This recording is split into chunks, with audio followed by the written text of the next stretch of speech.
Définition simple, le budget est l'acte par lequel sont prévues donc et autorisées les recettes et les dépenses annuelles d'un État et qui sont justement assujettis aux mêmes règles.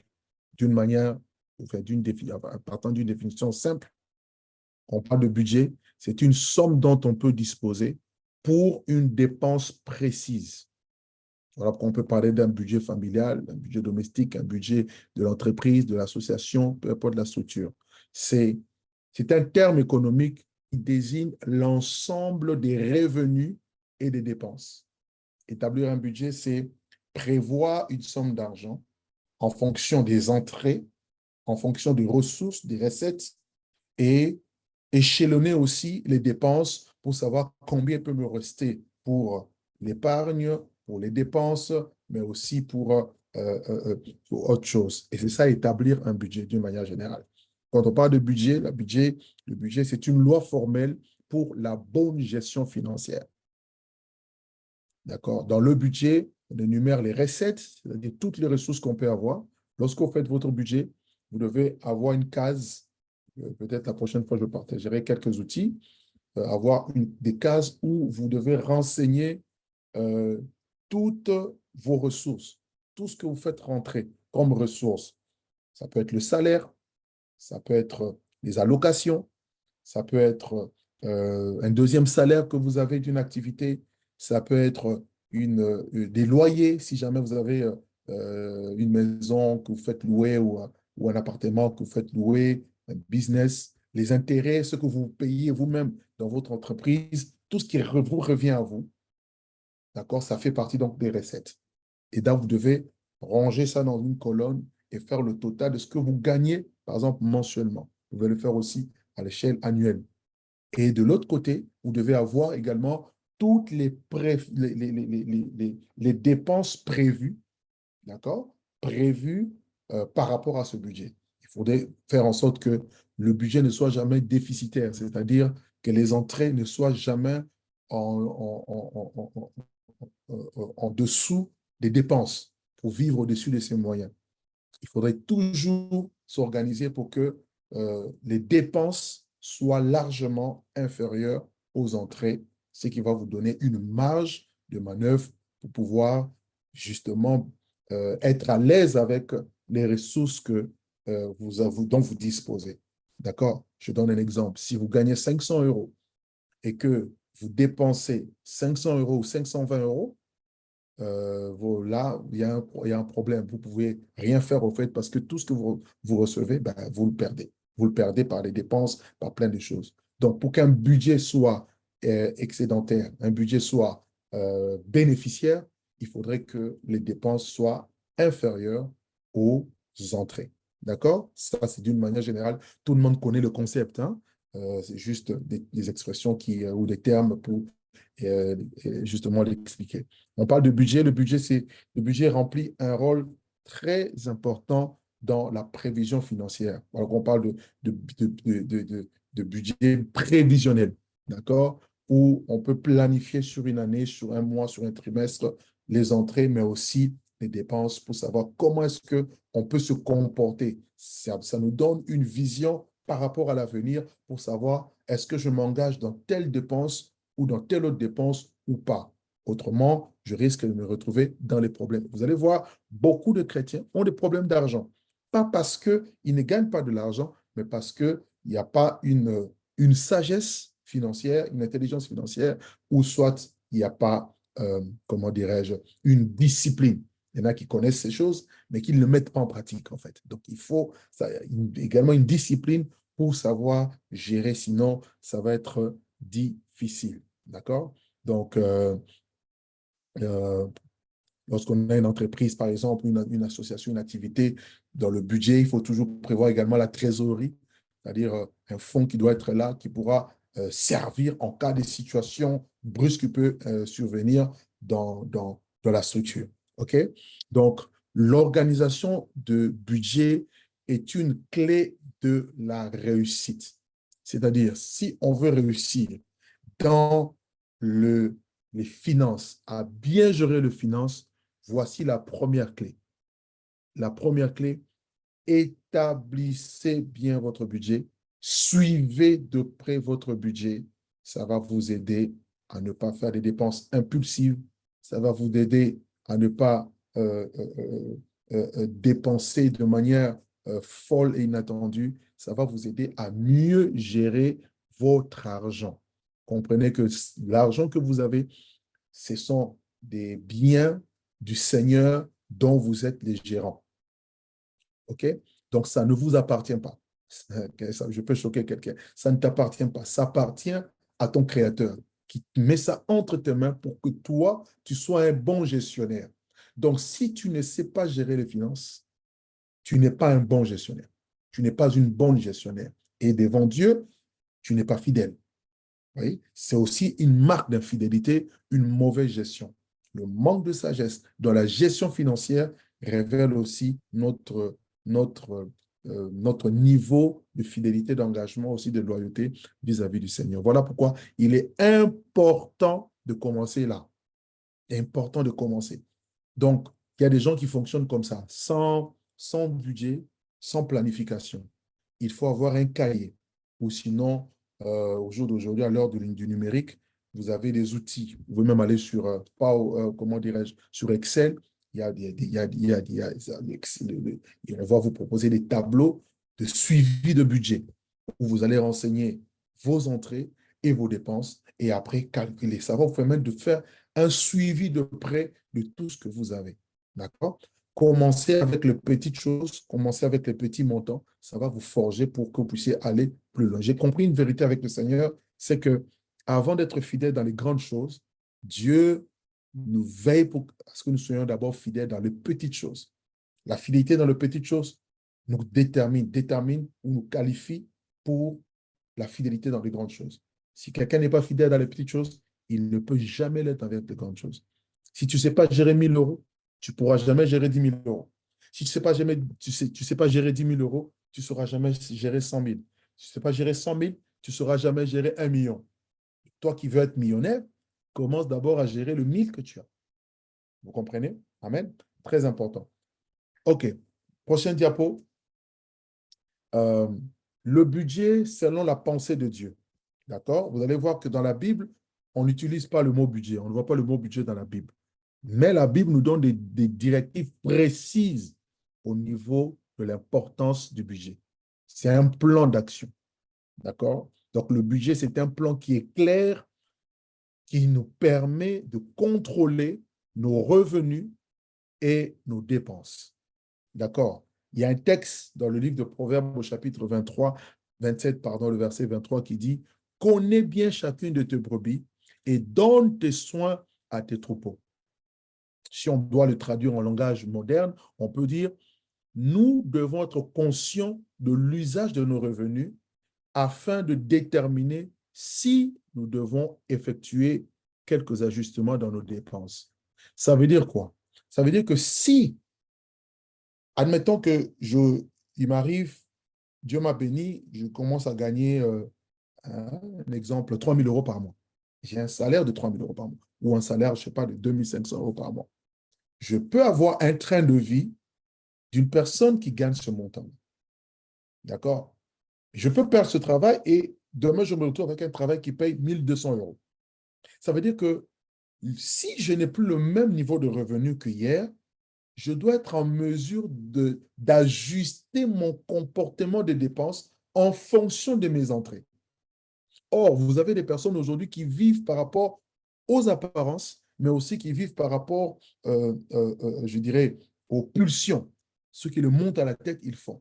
Ces personnes auront du mal. Pourquoi? Parce qu'elles ne sauront pas ajuster leurs dépenses en fonction de leurs revenus. Cela est valable même pour l'œuvre. Oui. Moi, en tant que dirigeant, par exemple, de l'Église, au jour d'aujourd'hui, pourquoi on arrive à avancer? Ce n'est pas parce qu'on a trop, parce que par la grâce de Dieu, je ne suis pas un financier de base. Hein? Je ne suis pas un financier de base, mais ce sont des principes que j'ai appris avec le Seigneur, mais aussi dans la parole de Dieu, mais aussi en lisant aussi des livres qui m'ont aidé. D'accord? J'ai commencé à mettre de l'ordre dans les petites choses. J'ai commencé à mettre de l'ordre dans les petites choses et en le faisant petit à petit, on arrive là où on est Mais non, ce n'est pas la finalité. On va encore aller beaucoup plus loin. Pourquoi? Parce que je sais réajuster, ajuster, réajuster les choses en fonction de nos entrées. Donc, établir un budget va nous aider à ne pas faire des dépenses impulsives et inutiles. Quelles sont les dépenses impulsives? Il y a des choses que tu vas acheter dont tu n'as pas besoin. Il y a des choses que tu vas acheter parce qu'il y a une publicité, parce que tu as vu, parce qu'il y a une convoitise. Il faut faire une différence entre les besoins et les désirs. Le besoin, c'est ce dont on a besoin. On a besoin de s'habiller, mais le désir, c'est de vouloir s'habiller cher. S'habiller, c'est normal. C'est un besoin. Mais s'habiller cher, c'est un désir. Donc, si tu gagnes 1 500 euros, c'est anormal que tu fasses des courses de vêtements de 1 000 euros. Ce n'est pas intelligent. Vous comprenez un peu. Quelqu'un qui peut acheter des vêtements de 1 000 euros, c'est quelqu'un qui peut gagner 20 000 euros. Bon, 20 000, j'exagère un peu, mais qui gagne beaucoup plus. Vous voyez un peu? Donc, c'est très important. Si tu ne comprends pas le budget, tu vas te retrouver toujours à la fin du mois, pas d'argent. Et comme c'est la plupart, qu'est-ce qui m'a motivé à faire ce programme? J'ai fait le point. J'ai parlé avec surtout beaucoup de jeunes. Je me suis rendu compte qu'il y en a qui ont l'argent, mais ils n'ont même pas d'épargne. J'ai dit, mais il y a un problème. Il y en a même qui ont l'argent, mais qui n'arrivent même pas à donner, à honorer Dieu par leur dîme. Je dis, mais il y a un problème. Où va votre argent? Et j'ai compris que c'est un vrai problème. Et c'est un sérieux problème. Et on ne peut pas ne pas toucher cet aspect si on veut être épanoui. Les gens vont rester dans les mêmes manières de faire les choses, les mêmes actes, les mêmes causes produiront les mêmes effets. Si tu ne changes pas dans ta manière de faire les choses, de faire les choses, de voir les choses, ben, tu auras le même résultat. Moi, il y a quelques années déjà, j'ai changé drastiquement ma manière de voir les choses, de faire les choses. Voilà pourquoi beaucoup de choses changent. Les choses ne changent pas seulement parce qu'on prie. La prière a sa place, mais tout n'est pas de la prière. S'il n'y a pas d'intelligence financière, il n'y a pas d'intelligence dans la gestion de ses finances, mes frères et sœurs, on sera toujours, lorsqu'on arrive le 10 du mois, quand le salaire est passé, tu n'as plus rien.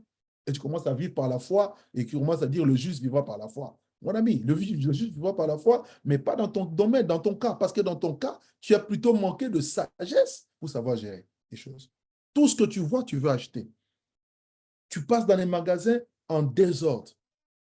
Tu n'as aucun plan.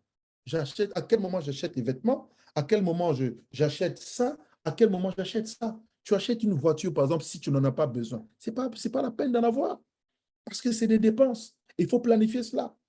D'accord? Quel est le revenu que tu as qui peut te permettre, excusez-moi la tautologie, de te permettre de faire autant de dépenses que tu fais? Et combien il te reste? En réalité, l'argent qui te revient à toi, c'est l'argent, pas l'argent de ton salaire. Tout ton salaire, en réalité, ce n'est pas à toi. On va le voir tout à l'heure. Ce qui ira rester à toi, c'est tu fais ton salaire ou encore tes revenus moins tes dépenses. Une fois que tu as fini toutes tes dépenses, tu vas voir généralement, il va te rester quoi? 150 euros, 200 euros, 300 euros. Pour ceux qui ont un peu plus, 500 euros. En réalité, même si tu gagnes beaucoup, mais ton argent à toi, c'est que 500 euros ou ce n'est que 200 euros. Parce que c'est avec ça que tu peux faire tout ce qu'il faut. Mais les restes, là, ce sont des dépenses. Le loyer, tout ça, tu es obligé de le payer. Tu es obligé. Combien intéresse?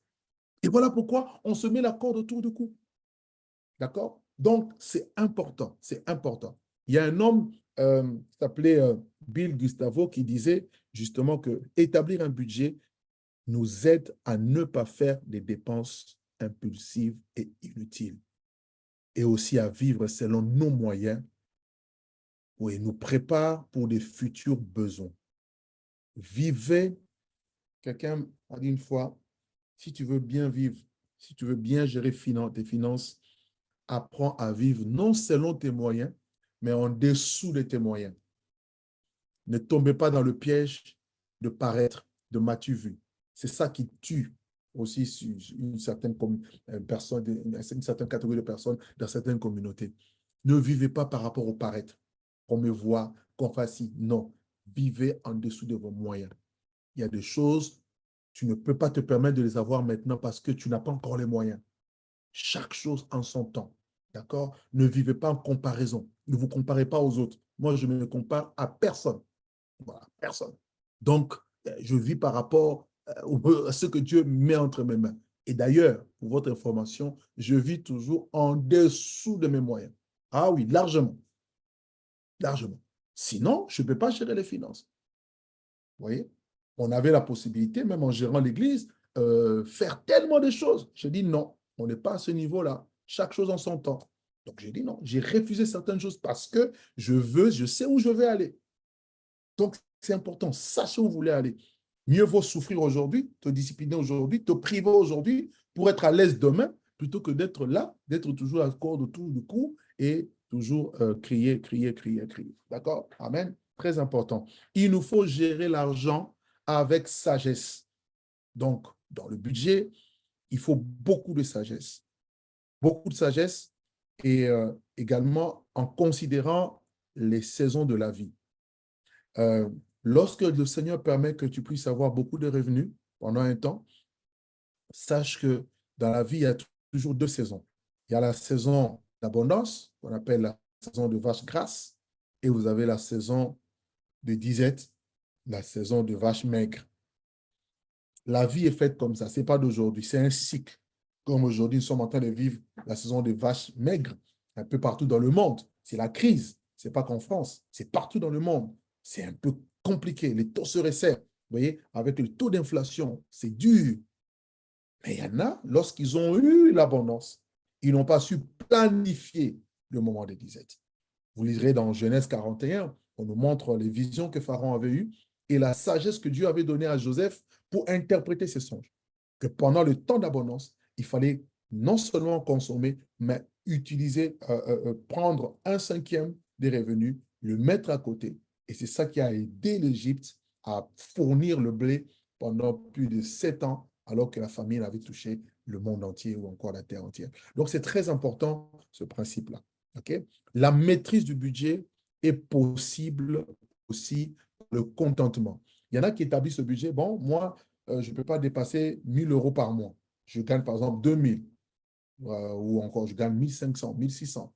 Donc, moi, toutes mes dépenses doivent rentrer dans le 1 000 €. Mais vous allez voir que par manque de discipline, il aura du mal parce qu'il ne sait pas vivre ce qu'on appelle le contentement. Et la Bible nous encourage au contentement. Philippiens 4, 11 à 13, Paul dit, je sais vivre dans l'abondance, je sais vivre dans la disette. J'ai appris à être content dans l'état où je me trouve.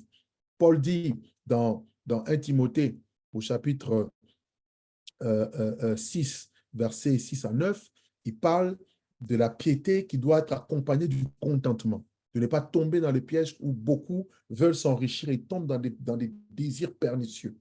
Hébreux 13, verset 5, l'auteur également dit la même chose. D'accord? Ne vous livrez pas à l'amour de l'argent, mais contentez-vous de ce que vous avez. Le contentement aide à gérer le budget. Tu n'es pas en compétition, tu n'es pas en train de vivre par rapport aux autres, tu vis tu vis ta vie par rapport au Seigneur, mais également par rapport à ta vision. D'accord? Très important. Prochain diapo. Donc ça, c'est la première clé. Deuxième clé, pour bien gérer les finances, il faut savoir donner régulièrement sa dîme. Pour nous qui sommes enfants de Dieu, qui sommes chrétiens, la priorité dans nos revenus, c'est avant de faire quoi que ce soit, nous devons nous acquitter de la part de Dieu. Et la Bible est claire. On va le prendre. Malachie,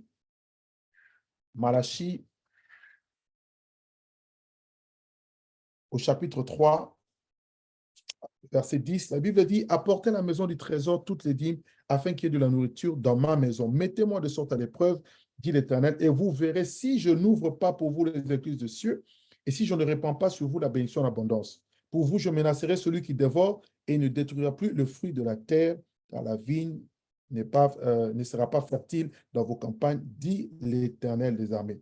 Et toutes les nations vous diront bienheureux, vous serez un pays de délices, et l'Éternel dit l'Éternel des armées. Vous voyez, ça, ce n'est pas une option pour nous qui sommes enfants de Dieu. Le Seigneur nous a imposé, d'accord, la dîme, déjà savoir que tout ce que nous recevons, nous le recevons de lui. Le 1/10 lui appartient. C'est pour nous un moyen de marquer notre reconnaissance à Dieu, d'une part. Deuxièmement, de montrer notre fidélité à l'égard de Dieu en disant qu'il est la source de nos ressources Voilà pourquoi nous le remettons ce qui lui est dû, d'accord? Mais c'est aussi un signe de foi en Dieu pour dire que tu donnes et tu continueras à donner, d'accord? Et l'ingratitude pousse certains chrétiens à ne jamais donner la dîme. Vous savez qu'il y a des chrétiens qui ne donnent pas la dîme. Il y a même des pasteurs qui ne donnent pas la dîme. Vous voyez? Et ça, c'est un danger. Tu ne peux pas. Avec ma petite expérience, il fut un temps, pendant 2 ou 3 ans, il y a très longtemps, je ne donnais pas la dîme avec mon épouse. On avait quelques enseignements comme ça, il ne fallait pas donner et tout, et tout. Et on est rentré dedans, on ne donnait plus. Je vous assure, on n'a jamais eu un temps de disette comme ces années-là. Parce que c'est un principe biblique. Les dîmes, c'est quoi? C'est le 1/10 de tous tes revenus. Tout ce que tu as comme revenu, salaire, allocation, bénéfice d'une affaire, tout ce qui est le 10e, ce n'est pas à toi. 1/10, ce n'est pas à toi. Tu dois redonner à Dieu. C'est un moyen pour toi de contribuer au soutien de l'œuvre de Dieu, d'une part, mais aussi à l'extension du royaume de Dieu sur la terre. Car le royaume sur la terre, pour progresser, a besoin, comme il dit, sinon il n'y aura pas de nourriture dans ma maison. Or, dans la maison de Dieu, du trésor, il y a des sacrificateurs qui travaillent. Ils seront nourris comment? Et là, quand la maison de Dieu manque, ça veut dire que Dieu va amener également la sécheresse dans vos poches. Voilà pourquoi vous allez voir, vous priez, mais il y a une sécheresse financière. Où les problèmes, l'argent entre, mais toutes sortes de problèmes arrivent et tout part. Voyez? Et nous, c'était notre cas. Nous, c'était notre cas. D'accord? Donc, donner la dîme est une preuve que tu dis à Dieu que c'est toi qui es ma priorité. N'oubliez pas, on est en train de parler de l'épanouissement. Restons attachés. Le cep doit être attaché. Le sarment doit plutôt être attaché au cep. Je dépends de Dieu. La preuve que je dépends de Dieu, voici la part qui t'est due. Et là, il dit, je veux déverser les bénédictions en abondance et je veux menacer celui qui dévore. Proverbe 11, 24, tel qui donne libéralement devient plus riche. C'est-à-dire qu'il faut savoir donner. Donner, ça dit. Et tel qui épargne à l'excès ne fait que s'appauvrir. Il y a un expert en gestion financière du nom de Dave Ramsey qui expliquait que le paiement de la dîme nous apprend à être de bons gestionnaires de biens que Dieu nous a confiés et à vivre sans être égoïste. Quelqu'un qui n'est pas donné sa dîme, c'est un égoïste devant Dieu. D'accord? Et cela peut nous amener à une amélioration des finances familiales, nous aider à être des meilleurs époux, des meilleurs amis, ainsi de suite. Les gens qui ont du mal à donner, vous allez voir, même dans leur relation avec les autres, avec Dieu déjà, il va avoir des soucis. C'est difficile à expliquer, mais le fait de donner fluidifie même ta relation avec le Seigneur. Bien évidemment, il faut prier, il faut craindre Dieu, il faut sanctifier Dieu. Mais si tu crains Dieu, tu te sanctifies, mais que sur le plan financier, tu ne sais pas donner la part de Dieu, tu peux te retrouver dans les histoires. Est-ce pour ça que ce jeune prophète qui était mort dans 2 Rois 4, qui est mort en laissant des dettes, comment on peut servir Dieu dans la crainte de Dieu et laisser des dettes? Ça veut dire qu'il y a eu des principes qu'on n'a pas appliqués. Il y a des principes qu'on n'a pas appliqués. Le Seigneur dit, tu n'emprunteras pas. C'est écrit dans Deutéronome. Dieu te donnera de l'abondance. C'est écrit. Je bénirai le fruit de tes mains, ton pain, ton eau, tout sera béni. Je vais éloigner la maladie de ta maison. C'est écrit. C'est écrit noir sur blanc. On n'invente rien. Comment ça se fait que certains malheurs nous touchent? Quand c'est comme ça, vérifions. Est-ce qu'il n'y a pas eu de faille à ce niveau-là? Donner sa dîme est une preuve de loyauté devant Dieu, mais aussi c'est une preuve qu'on fait confiance en Dieu. Amen. Très important. Troisième diapo, troisième clé importante dans la gestion financière. On est en train d'avancer. Savoir éviter les emprunts, les dettes. Je le disais tout à l'heure. La Bible nous met en garde contre l'endettement. Proverbe 27, 22, verset 7 est clair. J'aimerais qu'on le lise quand même. Proverbe, on va lire Proverbe chapitre 22, verset 7. Ça va, tout le monde suit bien. Que Dieu soit béni, que Dieu vous bénisse. Il a dit ceci, Amen. le riche domine les pauvres. Et celui qui emprunte est l'esclave de celui qui prête. On dit que celui qui emprunte est l'esclave. Donc, les emprunts, les dettes, c'est une forme d'esclavage. Et le Seigneur, si on peut l'éviter, mieux vaut le faire. D'accord? Et très souvent, nous portons de lourds fardeaux de dettes.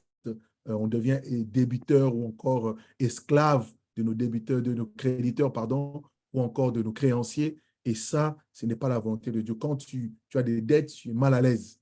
Parce que il y a certaines personnes qui peuvent, si tu as la dette de personnes, qui peuvent te manquer du respect parce que simplement tu as sa dette, ça peut briser ta dignité et c'est pas bon. D'accord? Décider avant d'engager les dépenses, il vaut mieux faire soi-même son épargne. D'accord? Mieux vaut soi-même constituer son épargne et tout et tout. Et c'est très important. Maintenant, que faire si vous avez des dettes? Ça peut arriver, vous avez des dettes. Arrangez-vous pour commencer à les rembourser. D'accord? Et n'augmentez pas le fardeau de dettes. Tu as déjà des crédits à consommation qui ne sont pas encore réglés. Te voilà encore aller chercher encore un autre crédit pour solutionner le problème. Non, non, non, non. Faites attention. Ne prenez pas des dettes ici pour aller combler des dettes là-bas. Mais au final c'est un cercle vicieux. Tu prends ici, tu combles là, tu prends là, tu combles là, mais tu es toujours endetté. Vous voyez? Parce que vous comprenez un peu.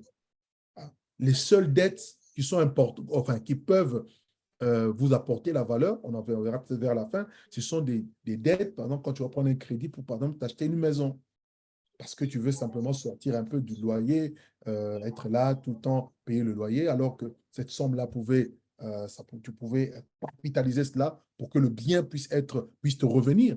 Ça, oui. Mais si ce n'est pas le cas, ne le faites pas. N'allez pas prendre des crédits pour acheter des voitures qui coûtent très cher. Parce qu'une voiture, par exemple, elle déprécie rien qu'elle, dès le sort, elle sort de chez les concessionnaires. Une voiture que tu vas acheter 50 000 euros, dès que tu sors de chez les concessionnaires, la même semaine, elle a perdu 20% de sa valeur. 20%, c'est énorme. Donc, ce n'est pas des bonnes dettes. C'est des choses vraiment à éviter. D'accord? Bien évidemment, si vous n'allez pas prendre des crédits pour aller acheter une télévision, n'allez pas prendre un crédit pour aller acheter des vêtements, n'allez pas prendre un crédit pour acheter des meubles, des appareils électroménagers.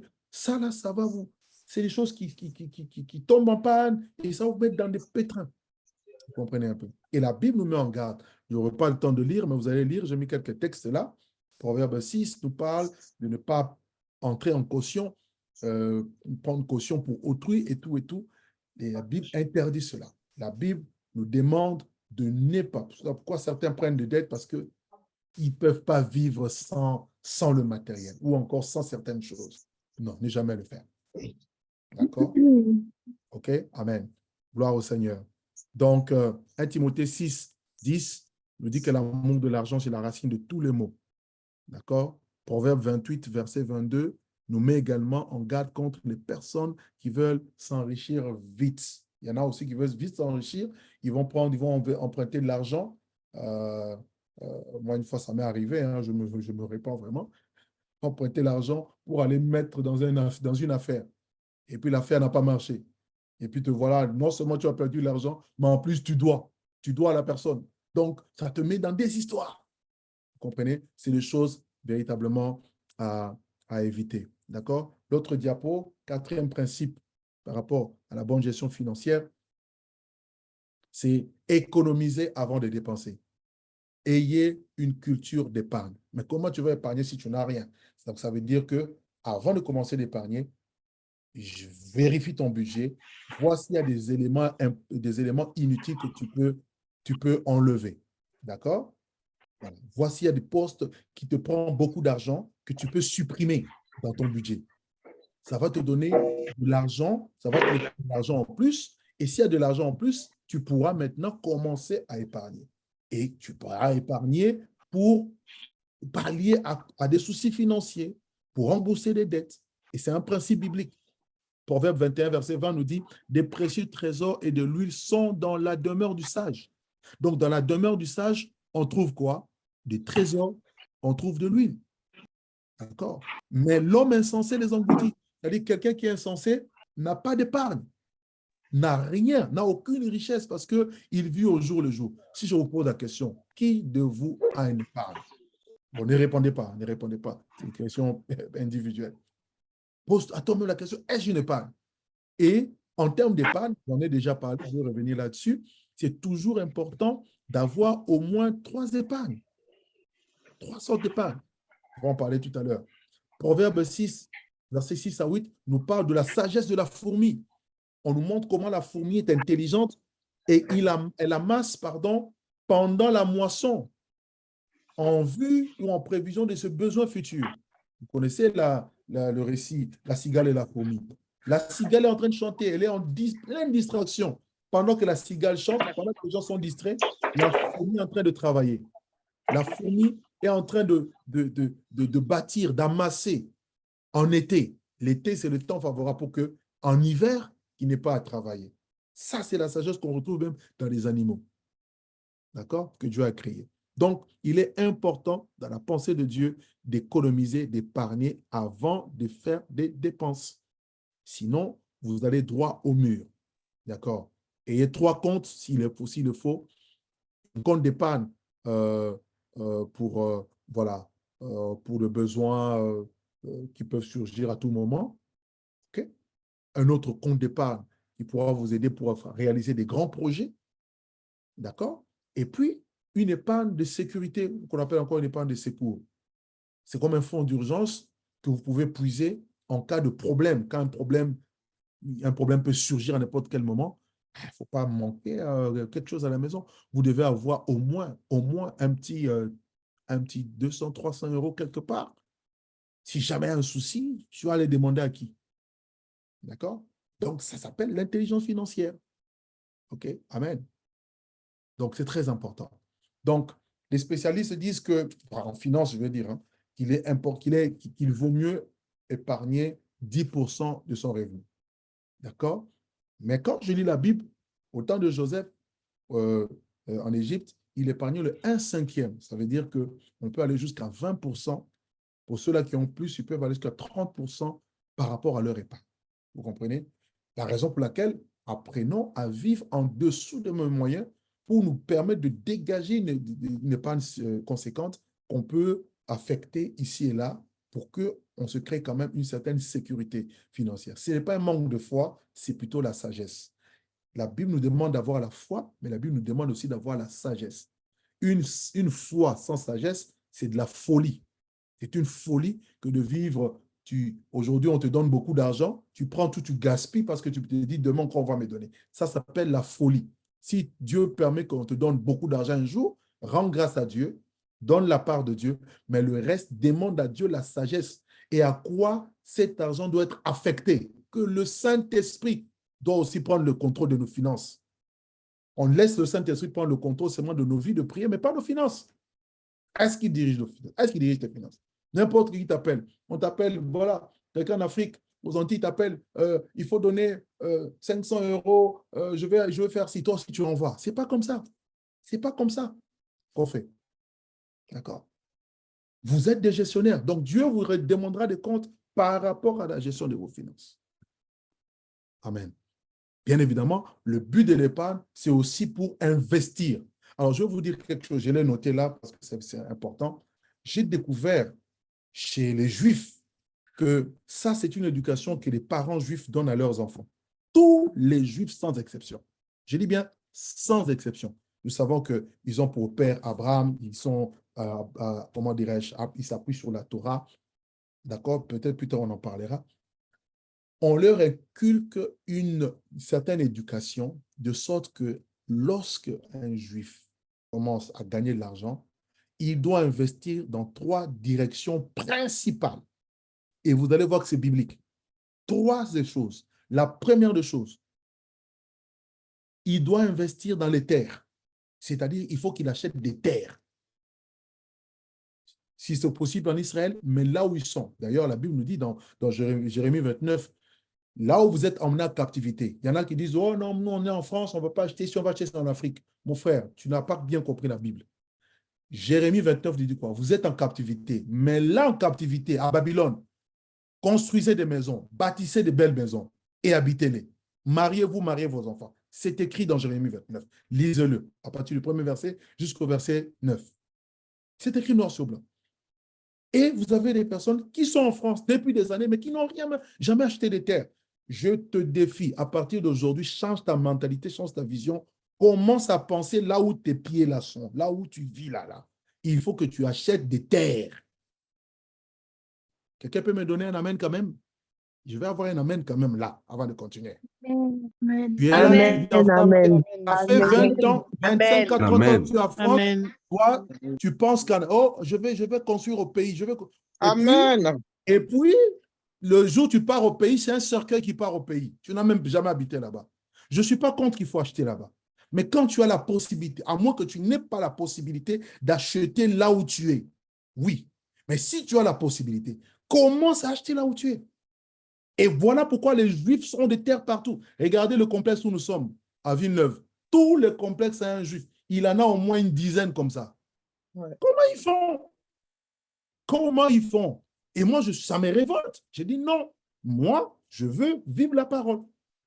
Le Seigneur dit, si quelqu'un abandonne son père, sa mère, ses frères, ses sœurs pour me suivre, il recevra au centuple dans ce siècle et dans le siècle à venir les maisons, les terres, les frères, les sœurs, avec les persécutions. Mais Jésus n'est pas contre ça.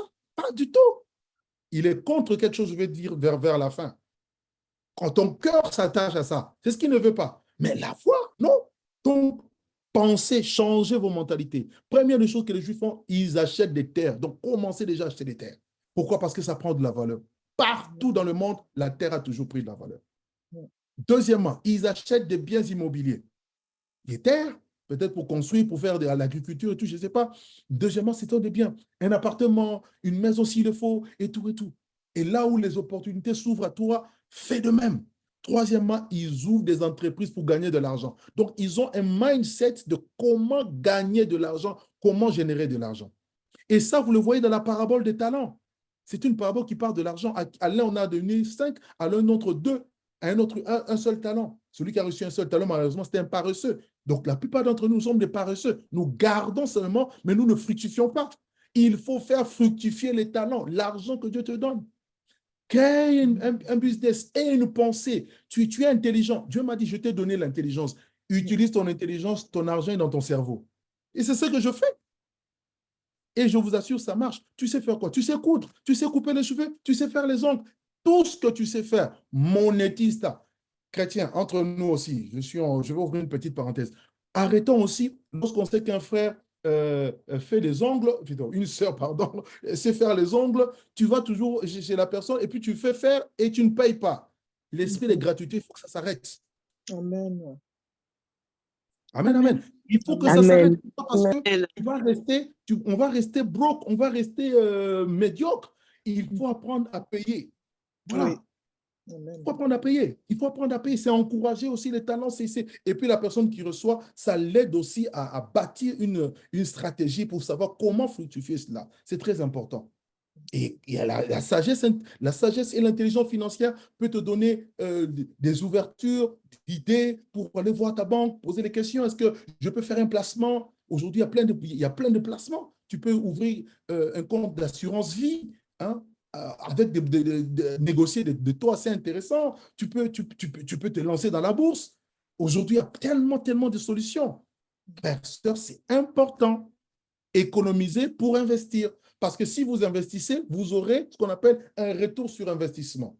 Et le retour sur investissement va vous permettre maintenant de commencer à vivre une vie peinard, pépère.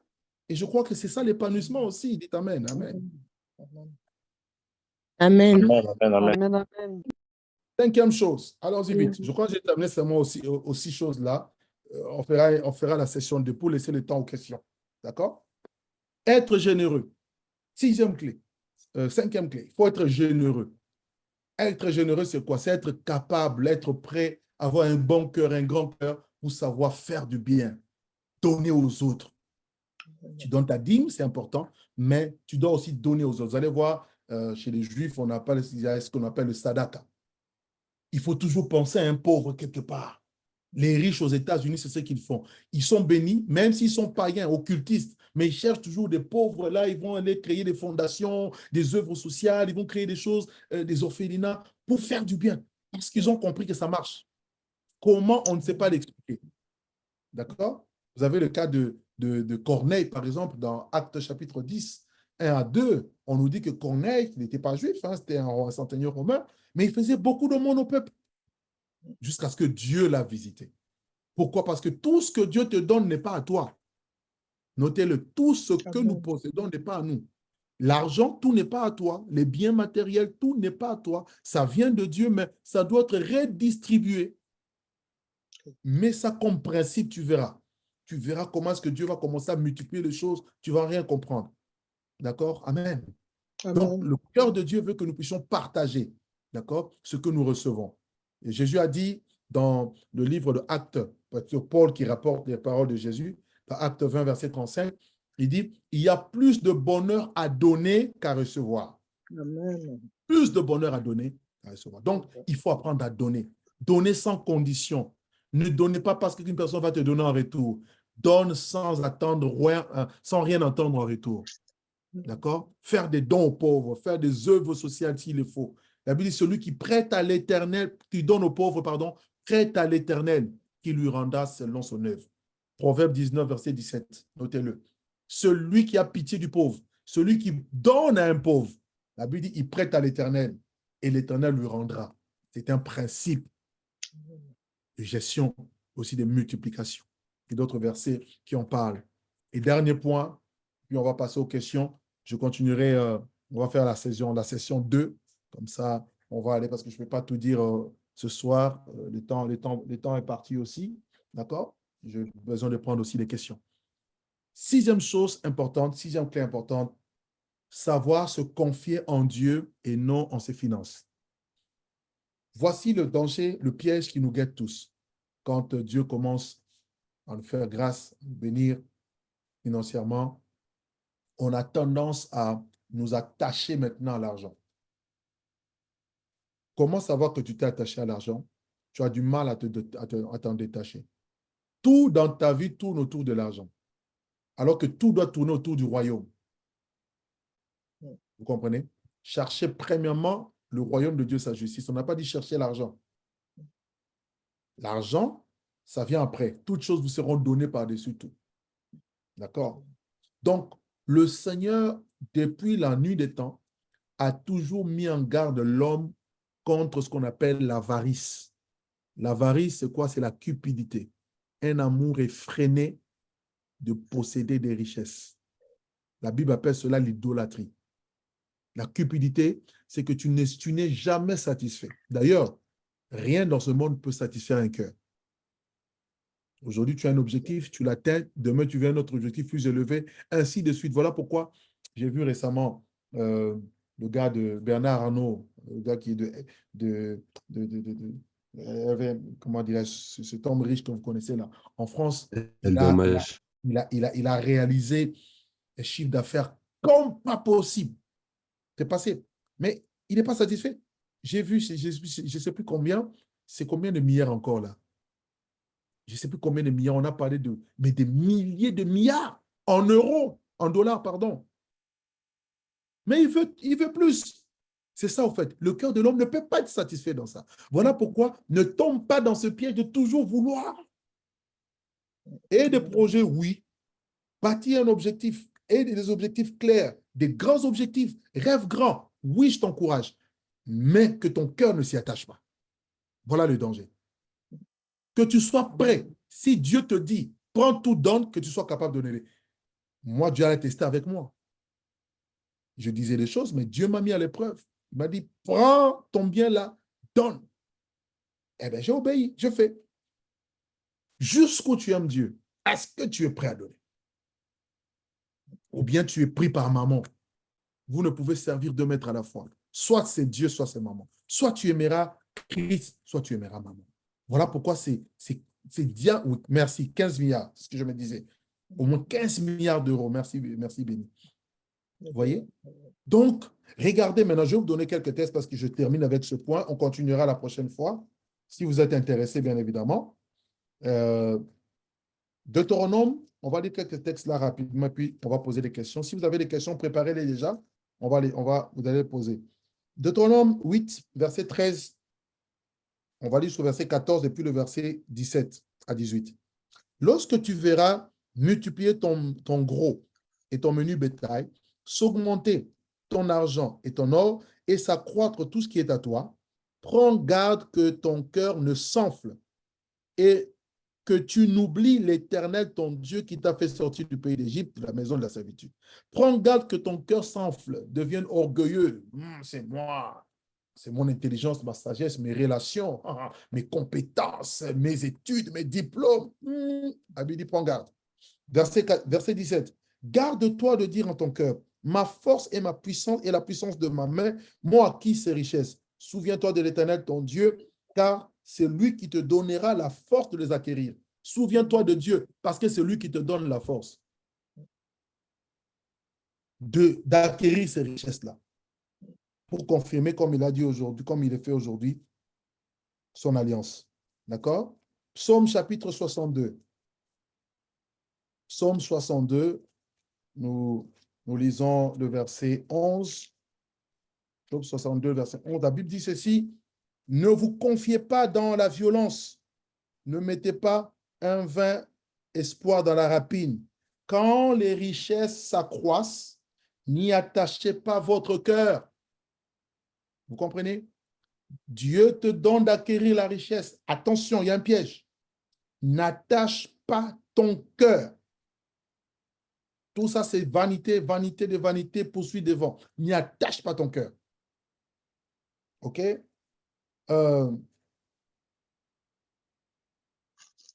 Matthieu 19, bon, Matthieu 6, 19 à 24. On peut le lire aussi, mais je voulais prendre le texte dans Proverbe. Je ne sais pas si on peut lire Proverbe 11, verset 28. OK? Proverbe 11, verset 28, la Bible dit ceci. Celui qui se confie dans ses richesses tombera. Tu te confies dans ton argent, tu te confies dans tes biens, dans tout ce que Dieu te donne. La Bible dit, si tu mets ta confiance dans tes richesses, qu'est-ce qui va se passer? Tu vas tomber. Tu vas tomber. Tu vas tomber. Voilà comment beaucoup tombent dans l'apostasie, dans le piège et dans des désirs pernicieux. Matthieu 6, à partir du verset 19, Jésus dit, ne vous amassez pas des trésors sur la terre, là où la teigne et la roue détruisent et où le voleur perce et dérobe, mais amassez-vous des trésors dans le ciel, où la teigne, la roue ne détruisent point, où les voleurs ne percent ni ne dérobent. Car là où est ton trésor, là aussi sera ton cœur. Verset 24, nul ne peut servir deux maîtres, car où il haïra l'un, il aimera l'autre, où il s'attachera à l'un, il méprisera l'autre. Vous ne pouvez servir Dieu et Mammon. Vous voyez? Vous avez Luc 12 également, je n'aurai pas le temps de lire cela. La Bible dit que la vie d'un homme ne dépend pas de ses biens, serait-il dans l'abondance? Jésus mettait en garde contre l'avarice. La vie d'un homme ne dépend pas de ses biens. OK? Dernier texte que je vais comprendre, c'est dans 1 Timothée chapitre 6. 1 Timothée 6, le verset 17. L'apôtre Paul dit ceci. Recommande aux riches du présent siècle de ne pas être orgueilleux et de ne pas mettre leur espérance, leur confiance, leur espérance dans des richesses incertaines, mais de la mettre en Dieu qui nous donne avec abondance toutes choses pour que nous en jouissions. Recommande-leur de faire du bien et d'être riches en bonnes œuvres, d'avoir de la libéralité, de la générosité et de s'amasser ainsi pour l'avenir un trésor placé sur un fondement solide afin de saisir la vie véritable. Amen. Le problème de l'argent, c'est quoi? Amen. De la richesse, des finances, c'est que l'argent est un pouvoir. Derrière l'argent, il y a un pouvoir, il y a une puissance. C'est la puissance ou le pouvoir de Mammon. Voilà pourquoi, pour mater ce pouvoir, cette puissance, tu dois être capable de donner. Un secret, si tu veux que Dieu te bénisse encore et t'amène très loin, sois prompt à donner, des fois même tout donner, pour que ton cœur ne s'y attache pas. C'est l'un de mes secrets. Des fois, on peut vraiment me bénir, mais je donne tout. Ah, pourquoi? Je ne veux pas que mon cœur s'y attache. Ah non, mon cœur doit s'attacher à Dieu et à Dieu seul. D'accord? L'argent est un pouvoir. Avec l'argent, tu peux commencer à manquer du respect aux gens. Avec l'argent, tu peux te croire grand. Vous savez, quand le petit de la famille a plus d'argent que l'aîné, il peut penser que c'est lui l'aîné. Hein? Pourquoi? Parce qu'il a une puissance financière. La puissance financière ne te rend pas grand frère. Ah non!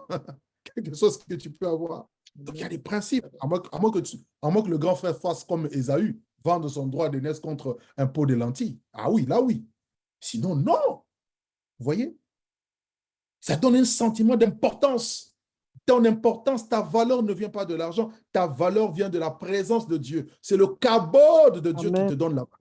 Voilà pourquoi même si tu n'as pas, ne te sens pas inférieur ou sous-homme. Non. Par contre, il faut avoir, d'accord? La gloire de Dieu doit emmener aussi la dimension où tu sais comment avoir, comment gagner de l'argent, comment avoir, mais surtout comment gérer. Je crois que Dieu nous donne à nous tous la possibilité d'avoir, à quelque niveau que ce soit, mais c'est souvent au niveau de la gestion. C'est parce qu'on ne sait pas bien gérer que des fois on se retrouve toujours sans rien, d'accord? Le plus important dans tout, c'est de rechercher premièrement le royaume et la justice de Dieu. C'est ça le fondamental. Donc, les intérêts du royaume. Et tu comprendras que Dieu te donnera la sagesse. Bien évidemment, demandez toujours cette sagesse-là pour gérer les biens, l'argent, les finances que Dieu donne. Vous les gérerez bien et Dieu sera toujours glorifié. Voilà. Donc, pour ce soir, je vais m'arrêter là. Le prochain slide, prochainement, je vais vous dire quand. Gelvi, tu peux mettre la prochaine. Voilà. Je vais nous parler maintenant, je vais aller en détail. Comment élaborer une stratégie financière gagnante? Je parlerai des outils, comment faire pour augmenter nos finances. D'accord? Je vais toucher plein d'aspects, donc sur les placements, les différents types de financement, l'immobilier, voilà. Comment gérer son temps. Quand tu ne sais pas gérer ton temps, tu oublies que le temps, c'est l'argent. Tu passes ton temps à être dans la distraction, alors que ce temps-là, tu pouvais le maximiser pour aussi savoir gagner, mais aussi augmenter déjà ce que Dieu te donne. Donc, tout ça, on parlera. Reviens à la slide d'avant. On va en parler. Il y a encore plusieurs points qu'on touchera. Et ça, je crois que je toucherai la prochaine fois. J'espère que ça vous a plu. J'espère que ça vous a plu. Quelqu'un est béni ce soir? Amen. Amen. Amen. Amen. Merci, Ah, papa. gloire à Dieu. Merci. Amen. Amen. Amen. Gloire à Dieu. C'était ma première masterclass. J'ai eu à cœur, en tout cas, Dieu m'a mis à cœur. Donc, on va continuer, on verra comment les sujets Dieu va nous donner. En tout cas, on en aura au moins 1 à 2 par mois. Donc, on parlera de beaucoup de sujets, mais j'ai eu à cœur de commencer avec les finances. Donc, voilà. Alors, je laisse la place aux questions. Si quelqu'un a une question, vous pouvez poser votre question. Comme ça, on va essayer de répondre aux questions. Yes. Bonsoir, moi j'ai une question. Et, C'est la sœur Nadège. OK. En fait, les opportunités, souvent la jeunesse, hein, parce que je pense qu'il y a beaucoup de jeunes qui sont dans mon cas, on en a énormément. En tout cas, moi j'ai énormément de propositions Oui. venant notamment de personnes qui ne sont pas chrétiens. Et, mais c'est le discernement qui est difficile à avoir en fait pour l'investissement. Et ça me pose énormément de problèmes parce que j'ai du mal à discerner si je dois m'investir avec ces personnes ou pas, en fait. D'accord. OK. Très bonne question. Je crois que je reviendrai là-dessus un peu plus en détail, mais je vais juste te donner quelques pistes. Alors, lorsqu'on a des opportunités qui s'ouvrent à nous comme ça, la première des choses, c'est qu'il faut prendre d'abord le temps de prier. D'accord? Prendre le temps de prier, chercher Dieu vraiment pour savoir comment faire. Pourquoi je le dis? Parce que lorsqu'on ne prie pas suffisamment et qu'on ne discerne pas bien, on peut mettre notre pied là où il ne fallait pas. Et quelque chose qui peut marcher aujourd'hui ne marchera pas forcément demain. Quelque chose qui semble ne pas marcher aujourd'hui marchera bien demain. Ou la personne avec qui on veut s'associer, peut-être que cette personne-là peut nous couler. Demain, on ne sait pas. Comme Dieu maîtrise tout, il faut toujours prier, demander à Dieu jusqu'à ce que tu aies la confirmation, que tu aies la paix dans ton cœur et avant de te lancer. D'accord? Je connais plein de personnes qui se sont engagées dans des investissements, dans des business avec des personnes qui malheureusement, ça n'a pas marché. D'accord? Le problème n'est pas les opportunités, le problème c'est quand bien même les opportunités viennent, on a besoin de la direction divine pour savoir si on s'embarque ou pas. Voilà. D'accord, merci pour la réponse. Okay. D'autres questions? Bonsoir. Bonsoir à tous, Bonsoir. bonsoir à toutes. C'est le frère Samuel. J'ai une question. par rapport aux dettes, vous nous avez dit, bah, vous nous avez interdit des dettes et puis par après, juste à la fin, vous nous avez dit, il y a d'autres bonnes dettes. Et du coup, vous nous avez parlé par rapport à l'acquisition d'un bien immobilier. Ben, si on, je, pour être direct et court, vous ne voyez pas que dette égale dette seulement. Toutes les dettes, que ce soit immobilier ou de consommation, c'est seulement une dette. Et parce que quand vous allez au niveau des banques pour prendre des crédits, euh, ben là, je parle pas de la procédure, comment vous allez prendre la dette, mais je parle il y a toujours des taux, il y a toujours ceci, donc on va vous enlever l'argent, que ça soit de consommation, que ça soit, il y aura toujours un pourcentage, que ça soit consommation, que ça soit immobilier, et vous allez peut-être nous dire, oh non, le bien immobilier va prendre comme vous venez de le dire d'ailleurs dans votre exemple, que le bien immobilier va prendre de la valeur. Mais je n'ai jamais acheté une maison ici, mais je sais que ça va prendre la valeur quand vous allez payer toute votre dette. Ça sera à vous. Si vous ne payez pas, il y a des gens, bon, on le voit dans des séries, dans des documentaires plutôt, on les a, ils n'ont pas finalisé leur dette, on les a ravis leur truc. Donc je ne sais pas, personnellement, par rapport à la France, je n'ai jamais acheté une maison, mais dette égale dette, que ça soit bien de consommation, bien immobilier. Si vous interdisez une dette pour des consommations, pourquoi vous interdisez pas une dette par rapport au bien immobilier? Et une fois, j'ai eu à parler à un ancien collègue à un ancien collègue, il me disait, il est musulman, il me disait que, bon, je ne savais pas, il me disait que chez eux, c'est c'est interdit. Donc, que ça soit immobilier, que ça soit je sais pas moi quoi, c'est interdit. Un musulman pratiquant, il est interdit de prendre des crédits. Maintenant, pourquoi chez nous, ou personnellement chez vous, vous nous interdisez certaines dettes et pas d'autres dettes? Merci, merci Samuel pour la question. Très, très bonne question, hein. Merci, merci. Alors, je voudrais juste dire ceci. Euh, Pourquoi j'ai touché l'aspect de l'immobilier? Toutes les dettes ne sont pas bonnes, hein, d'accord? C'est clair parce qu'on devient donc débiteur, on est débiteur et ça peut nous enlever la paix et plein de choses. Alors, nous sommes dans une société aujourd'hui qui, au jour d'aujourd'hui, on va être cash, hein. Si tu veux acheter, tu es en France, si tu veux acheter une maison dans la région parisienne, le, le minimum pour une maison de 100 mètres carrés que tu peux mettre, c'est minimum 300 000 euros. Minimum. Là encore, il faut aller très loin.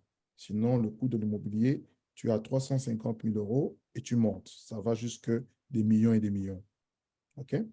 Alors, généralement, si on travaille, si on est en couple, pour avoir un crédit, voilà, on peut avoir des salaires, admettons, de 4 000 ou 4 500 lorsqu'on est en couple. Dis-moi, avec ce salaire, toi-même, tu peux faire le calcul simple.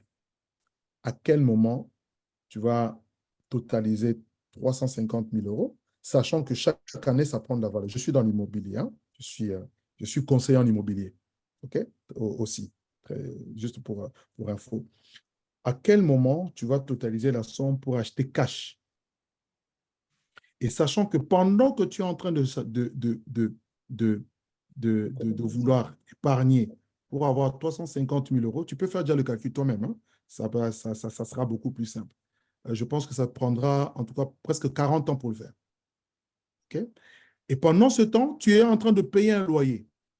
Si tu es sur 3 pièces, 2 chambres salon, tu es presque à 900 euros, plus ou moins 900 euros, 1000 euros. D'accord? 900 euros, disons 1000 euros. Si tu as 1000 euros que tu dépenses en loyer, ce n'est pas ta maison, c'est un loyer. Donc, tu es en train de rembourser le loyer de quelqu'un, le crédit de quelqu'un. Tu es en train de payer 1000 euros. Donc, à l'année, tu as 12 000 euros. Si tu fais 10 ans, tu vas payer dans ta maison, l'appartement que tu loues, au bout de 10 ans, tu aurais payé 120 000 euros avec l'inflation et le loyer augmente chaque année. Au bout de 20 ans, tu es à 240 000 euros. Au bout de 30 ans, tu es à 360 000 euros. Ce qui est sûr, c'est que ton loyer, tu le payeras, que tu ne le veuilles pas, que tu sois propriétaire ou que tu sois locataire. Tu le payeras. Maintenant, l'avantage de l'immobilier, c'est quoi? C'est que c'est un levier d'enrichissement. C'est ça l'avantage de l'immobilier. Parce que l'État te prête. Aujourd'hui, vous avez l'avantage d'avoir un prêt avec un taux, voilà, les taux ont un peu augmenté ces derniers temps, mais avec aussi, si tu vas sur du neuf, avec un PTZ, un prêt à taux zéro, qui peut t'aider à minimiser le coût et à avoir un bien.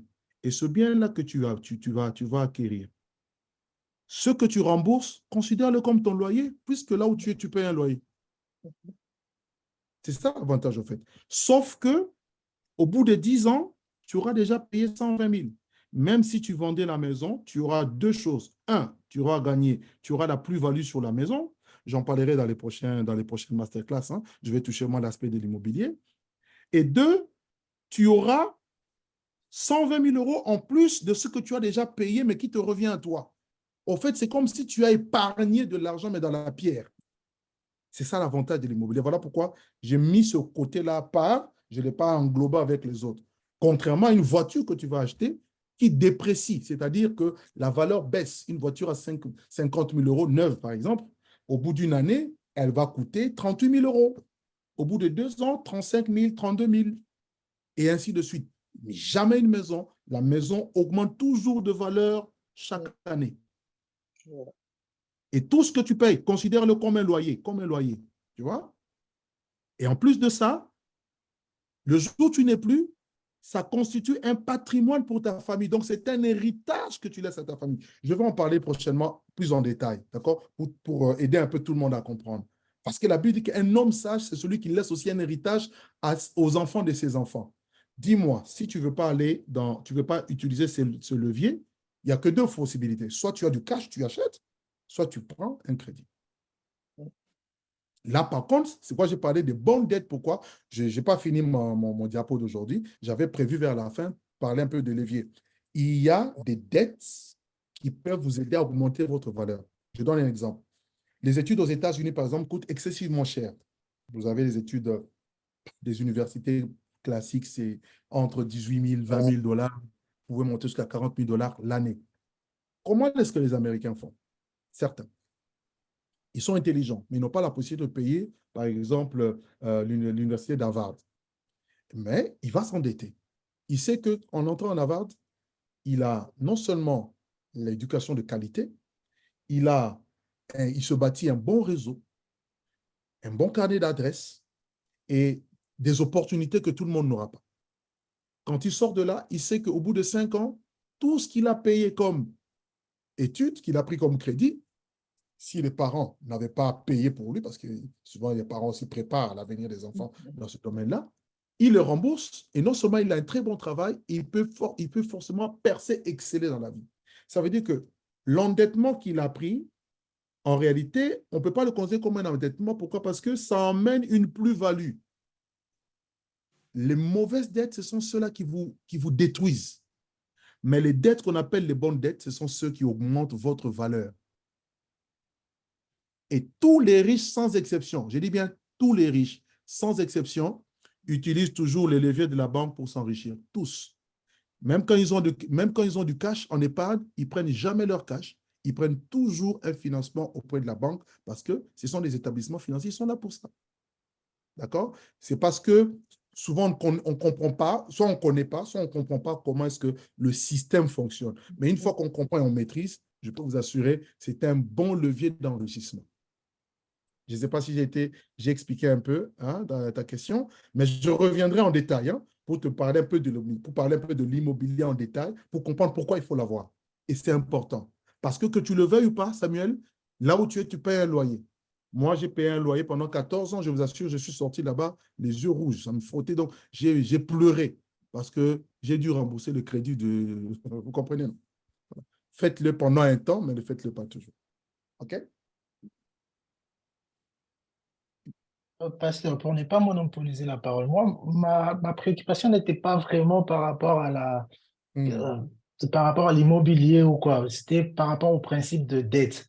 Parce Oui, que tout le monde ici, bon, que ce soit une personne qui a pris une dette pour acheter une télé, il va te dire que, bah, comme vous avez dit, 300 000 là pour l'immobilier, pour en avoir, tu dois faire autant d'années. Lui aussi va dire peut-être pour sa télé, j'ai dit n'importe quoi, pour avoir, par rapport à ses charges, pour avoir 400 ou 500 quoi, ça va lui prendre beaucoup du temps. Vous voyez un peu, on tombe toujours sur le même principe. Et il va dire que bah, j'ai préféré prêter pour acheter le truc. Et c'est oui, toujours j'ai dans le même compris. quoi. Oui, oui, j'ai bien compris. Là où tu n'as pas compris, c'est ma conclusion. J'ai dit ceci à la conclusion. L'immobilier est un levier d'enrichissement, donc ça augmente la valeur. Alors que les biens consommables déprécient, c'est ce qu'il faut comprendre. Un habit que tu achètes, que tu as porté, même si tu dois le revendre sur Vintage et tout, ça n'a pas, ça a pas la même valeur. Contrairement à la maison, c'est ce que je suis en train de dire. Je vais l'expliquer beaucoup plus en détail pour mieux comprendre. Parce que là, on risque de survoler, on risque de ne pas se comprendre par rapport aux termes. Mais quand tu vas comprendre, quand on va bien comprendre la notion de actif, passif, je veux bien expliquer ça. Tu comprendras, là, tu vas mieux comprendre dans quoi je m'engage. Parce que l'objectif est ça, en fait, c'est de nous amener à nous-mêmes prendre des décisions. D'accord? Là, je vous donne juste des informations, je vous encourage, d'accord, dans certaines choses, mais chacun est libre après de gérer par rapport aux informations, la qualité des informations qu'il a et comment faire par rapport à cela. D'accord? Donc, pourquoi prendre une dette de voiture très chère qui va déprécier? Une voiture, par exemple, moi, je vous donne un conseil. Vous voulez acheter une voiture, achetez une voiture récente, mais pas neuve. Moi, j'irais acheter une voiture, mais je vais acheter une voiture récente qui a déjà même 20 000 km, 30 000 km. Je sais que le prix est déjà cassé. Pour moi, c'est un avantage. Plutôt que d'aller acheter une voiture flambant neuve. C'est bien, mais je vous assure, ça déprécie. Donc, en termes d'intelligence financière, donc vous perdez. Or, l'objectif ici, ce n'est pas de perdre, c'est de gagner. C'est ça l'objectif. Donc, je dois éliminer tout ce qui me fait perdre et je dois augmenter, je dois voilà, diversifier tout ce qui me fait gagner de l'argent. C'est ça, en fait. D'accord? On reviendra, Merci de toute beaucoup. façon, on reviendra Merci. là-dessus. Merci beaucoup, Samuel. Merci pour ta question. Elle est vraiment intéressante. OK. Une autre question? Je prends 2 ou 3 questions et puis on s'arrête.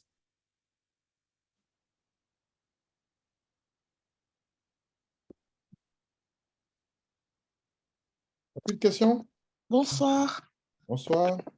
moi c'est la sœur Véro. Ma question est de savoir, c'est sur la dîme, si on devrait donner la dîme juste à un seul endroit ou c'est possible de donner la dîme à plusieurs endroits.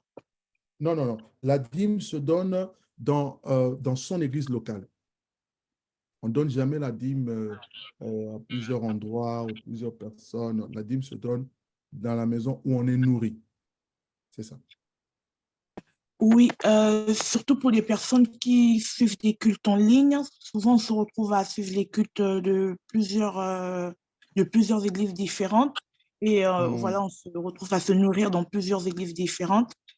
C'est pour ça que j'ai posé la question si on devrait aussi donner la dîme à certaines églises où on se sent Non, nourri. non, non, non, non. Le chrétien doit, et même si on suit plusieurs cultes, on suit plusieurs pasteurs, ça, c'est pas ça, c'est pas un souci.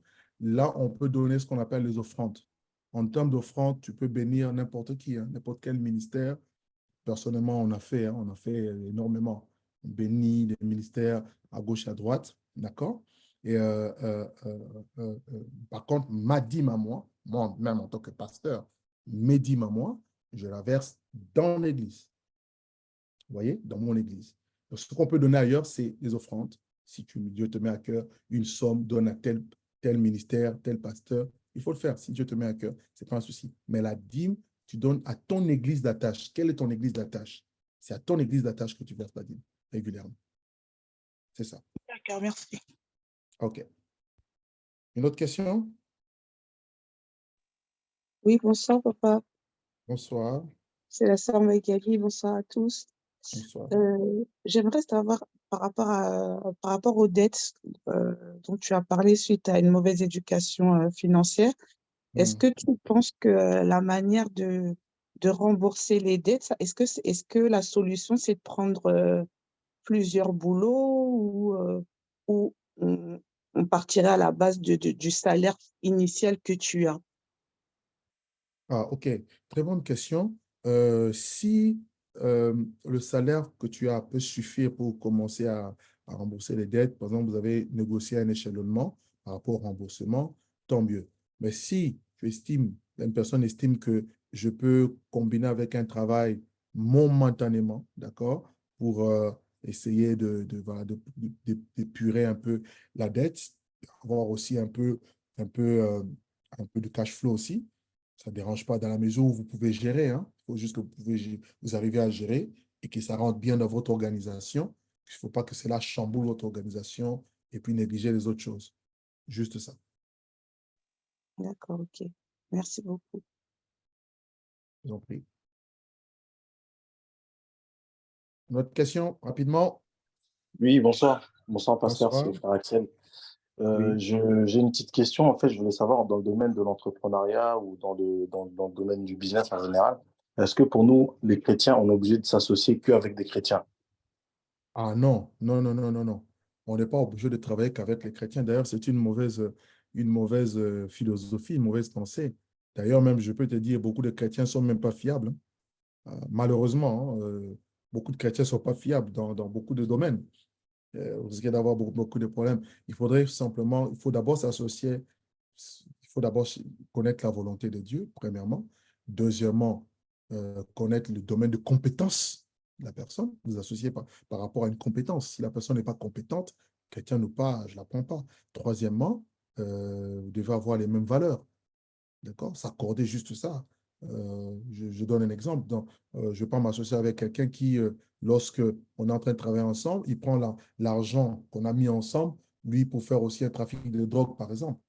Je ne peux pas. Parce que, par rapport à nos valeurs, il y a quelque chose qui ne tourne pas. Mais si on a les mêmes valeurs, chrétiens ou pas, et si j'ai prié que Dieu est d'accord, on fonce. C'est ça. Merci, pasteur. OK. Une autre question? Bonsoir, Bonsoir. moi c'est la sœur Jedidia. Ma question c'est concernant la dîme. En fait, Oui. j'aimerais savoir par rapport à ce que vous venez de dire, est-ce qu'on est obligé de donner à notre église locale ou on peut donner aux enfants orphelins ou encore des familles qui sont dans le besoin? D'accord, très bonne question.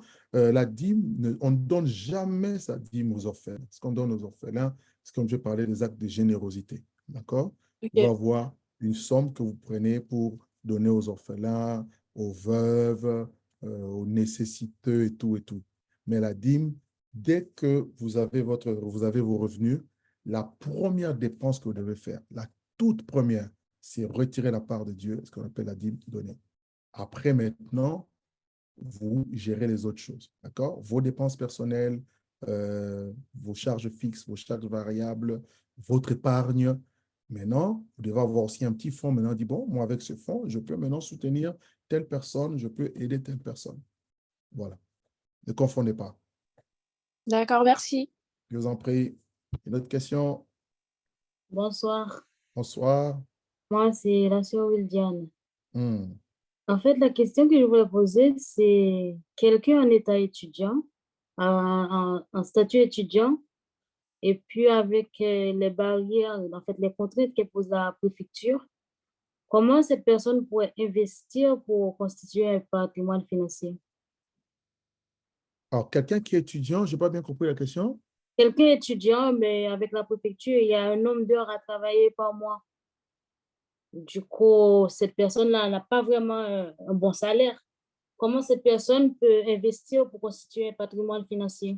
Ah, ok, d'accord. Ben, vous savez que tout est possible. Hein. C'est la raison pour laquelle bon, je vais sortir un peu ma casquette, mais l'autre casquette un peu là de conseiller immobilier. Bon, on peut se voir pour le conseil. On peut essayer de voir qu'est-ce qui peut être fait et comment gérer. Est-ce que vous savez en, en France, vous pouvez trouver des terrains à 10 000 euros? Je ne parle pas de la région parisienne, je parle de la France. Il y a des coins où vous pouvez trouver des choses. C'est juste, il faut connaître. D'accord? L'ignorance nous limite hein, dans beaucoup de choses. Un bien, c'est un bien. Un bien immobilier peut être aussi un parking.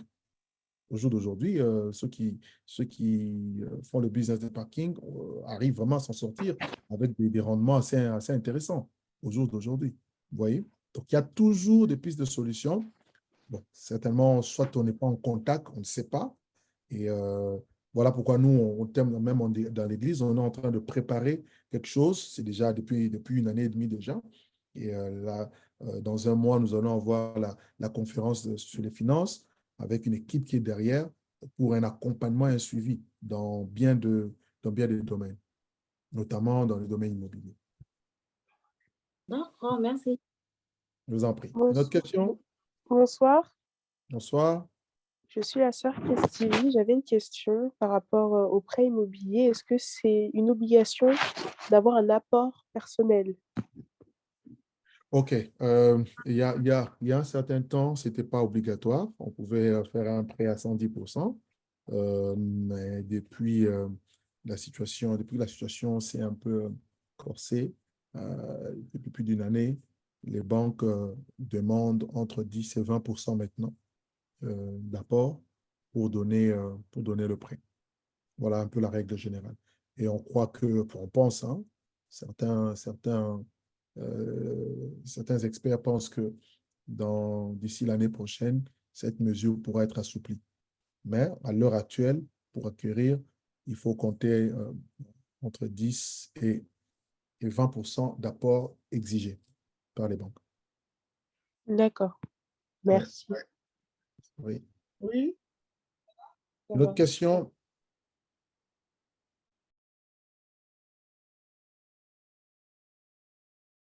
Oui, bonjour, c'est la sœur Brigitte. Bonjour. Sylvie. Oui, j'avais une petite question par rapport à la dette, mais plus précisément au prêt qu'on fait à la banque pour une petite somme pour une voiture quand on est étudiant. Si on en a besoin pour le travail, est-ce que c'est considéré comme une mauvaise dette par rapport à Dieu ou est-ce que c'est utile? OK.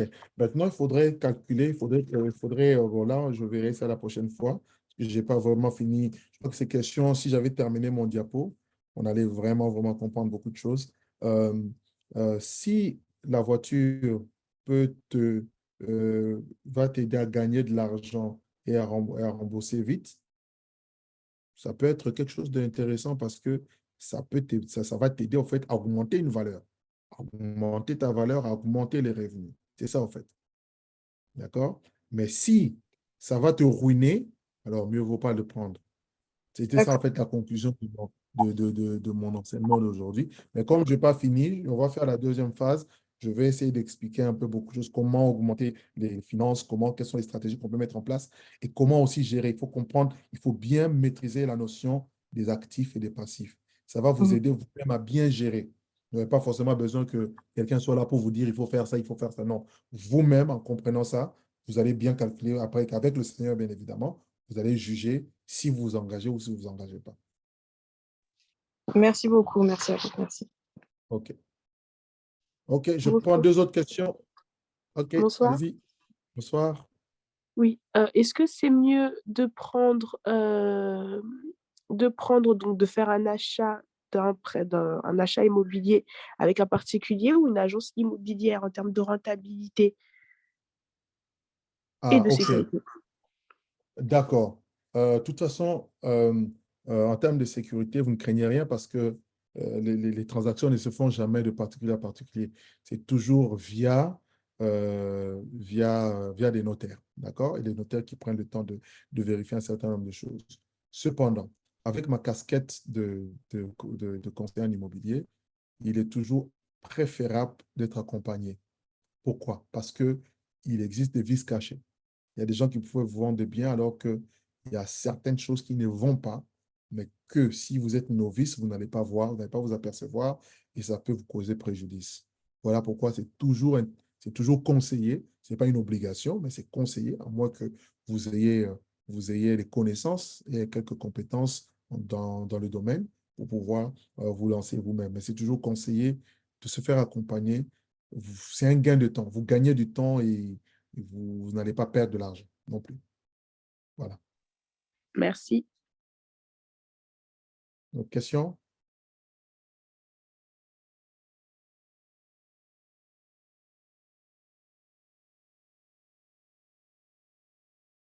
Une dernière? Bonsoir, papa. Merci beaucoup Bonsoir. pour cet enseignement. Merci vraiment, parce que c'est très édifiant. J'ai une question, mais Mhm. j'ai peur de mal la poser. C'est concernant la dîme. Quand on est Oui. fidèle justement à la dîme et aux offrandes, comment en fait s'attendre et voir en fait un résultat dans les promesses de Dieu? Parce que des Ok, fois, en très fait, on ne bonne voit pas. question. Très bonne Merci. question. Alors, la dîme et les offrandes ne garantissent pas tout. Attention. Le danger, j'ai vu ça avec certaines personnes, dire, ah oui, mais je ne comprends pas, je donne ma dîme, ben, j'ai l'impression que les choses n'avancent pas. Non, non, non, non, non. Non. Derrière, il faut travailler. Derrière, il faut demander de l'intelligence, il faut demander à Dieu des idées, des créativités. D'accord? Dès l'instant où tu donnes, en fait, c'est comme si tu es en train de créer une atmosphère des opportunités. Dieu est en train d'attirer les choses. Maintenant, c'est à toi d'être capable maintenant de les capter. Quelqu'un qui va donner sa dîme, mais qui fait toujours les mêmes choses. C'est-à-dire, il ne cherche pas une promotion, il ne cherche pas à se former, il ne cherche pas à aller plus loin. Eh ben, en fait, tu t'arrêteras à un palier. Tu ne pourras pas aller plus loin.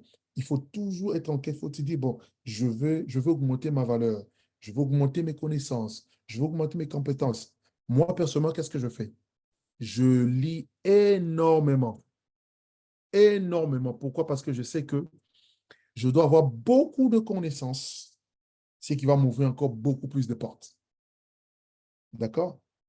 Dans ton domaine d'activité, si tu es, par exemple, tu as un niveau, je ne sais pas, au travail et tout, cherche à faire des formations pour être plus, devenir plus. Tu peux devenir manager, tu peux devenir cadre, tu peux... C'est comme ça qu'en fait, il va y avoir évolution. D'accord? Mais si tu donnes seulement et que de l'autre côté, tu ne travailles pas, tu ne fournis pas d'efforts, tu ne cultives pas ton jardin d'Éden, ça sera difficile. Voilà, il faut faire les deux en même temps. C'est clair? Merci beaucoup. Super. Voilà. C'est bon pour les questions?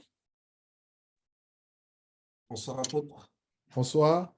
C'est le bien-aimé Steve Samuel. Je viens d'arriver, je rattrape le train en marche, mais du peu que j'ai pu entendre, j'aimerais poser une ou deux questions. OK. La première, c'est un volet un peu plus spirituel. En votre qualité de sentinelle, je sais que vous n'avez pas que la casquette de l'apostolat, vous avez aussi la casquette prophétique. Est-ce que la terre d'Europe reste actuellement, statu quo, encore une terre d'opportunité en termes d'investissement dans les années à venir? Première question, OK. et je reviens après. OK. Très bonne question. Le prophétique marche avec les instructions divines. Si le Seigneur te permet, à moins qu'il te dise quitte ici, ou il te dise ne fais rien de manière claire. Mais si tel n'est pas le cas, considère toute terre sur laquelle tu te trouves comme étant une terre où Dieu veut que tu sois. Et là, n'attends pas, travaille. La Bible dit qu'il y a eu famine, il y a eu crise au temps d'Isaac, et la Bible dit qu'Isaac sema. Dieu lui a dit reste à Guérar, ne quitte pas. C'était un pays de Philistins. Il dit reste. Donc, l'environnement peut être hostile, mais l'instruction va changer les choses. Il est resté, c'est-à-dire qu'il était au lieu géographique que Dieu le voyait lui, à cet instant-là. Il a semé, et la Bible dit qu'il a récolté au centuple. Il s'est enrichi, il a là, s'enrichissant jusqu'à ce qu'il devienne fort riche. L'Europe reste toujours un lieu d'opportunité. Maintenant, il faut être attentif à la voix de Dieu. Voilà. Deuxième question. Merci beaucoup, apôtre. Alors, la deuxième question, vu que j'ai beaucoup entendu parler de l'immobilier, j'aimerais rebondir un peu dessus. On entend souvent ça et là que, alors, certes, selon certaines opinions, il est préférable d'investir dans euh, comment dire, Dans le locatif? non, pas forcément locatif, je voulais parler en termes d'immeubles de rapport et de logements naturels ou bien des maisons. Alors, qu'est-ce qui est plus avantageux pour les primo-entrepreneurs dans ce domaine-là, par exemple? Est-ce c'est mieux d'acquérir un bien normal, voilà, je veux dire une maison ou un studio, ou plutôt investir directement dans un immeuble de rapport pour accroître, entre guillemets, selon certains dire, la rentabilité? Ok, d'accord. Très bonne question. Bon, il y a beaucoup de spéculations à ce niveau. Il faut déjà se dire, tout part déjà de la vision. Quelle est la vision que tu as dans l'investissement? Si la vision est la rentabilité, c'est-à-dire j'ai besoin de me faire beaucoup plus d'argent en ayant des appartements, c'est sûr qu'il faut partir sur un immeuble de rapport rentable, parce que ce n'est pas tous les immeubles non plus qui sont rentables. Et si c'est du patrimoine, simplement je veux en avoir pour avoir juste un patrimoine assez garni en bien immobilier, ça ne dérange pas. Toutefois, tout se fait selon les moyens. Est-ce que à l'instant T, là où je suis maintenant, ai-je les épaules, ai-je la capacité d'acquérir un immeuble de rapport? Si la réponse est oui, ben je peux y aller. Mais si la réponse est non, au lieu d'attendre 5 ans, 10 ans, je peux commencer par déjà un studio. C'est cette intelligence qu'il faut avoir. Donc, au lieu d'attendre d'avoir plus gros, je commence par le plus petit. Et puis après, demain, et on va étape après étape. Le risque, c'est quoi? La grande vision ne veut pas dire que tu vas commencer grand. Avoir une grande vision signifie je sais où je vais, mais je suis les étapes. C'est ça qui tue beaucoup de personnes, malheureusement, même dans tous les autres domaines. Hein. C'est que j'ai une grande vision, je vois grand. Mais tout de suite, il veut, mais alors qu'il n'a pas les épaules pour. Et puis, il ne connaît pas le rouage. Vaut mieux commencer petit, tu vas acquérir l'expérience parce que tu vas voir comment les choses vont marcher. Ça, ce n'est pas toujours comme on pense. Il y a des aléas, il y a des complications, il y a, il y a des erreurs aussi. Mais tout ça, ça va te permettre de les corriger pour aller là où tu y vas. Mais si tu veux tout de suite la grandeur, tu peux, excusez-moi, tu peux passer à côté. C'est ça le danger, en fait. Une personne qui ne gagne pas beaucoup, tu ne pourras pas acquérir un immeuble de rapport. Il vaut mieux se focaliser sur un studio s'il le faut, ou F2. Si même c'est compliqué, au moins un parking. J'ai une place de parking et ça me génère de l'argent. C'est comme ça qu'il faut voir les choses. Voilà.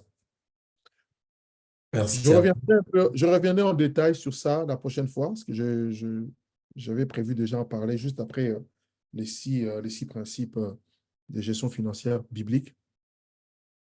Donc, on reviendra là-dessus. OK? Merci, C'est bon? apôtre. Oui, j'avais une autre question. Désolé. OK. Attends, un instant. Est-ce que quelqu'un a une autre question? On est pratiquement à la fin. S'il n'y a pas d'autres questions, je te donne la parole. Moi, j'ai une autre question. OK.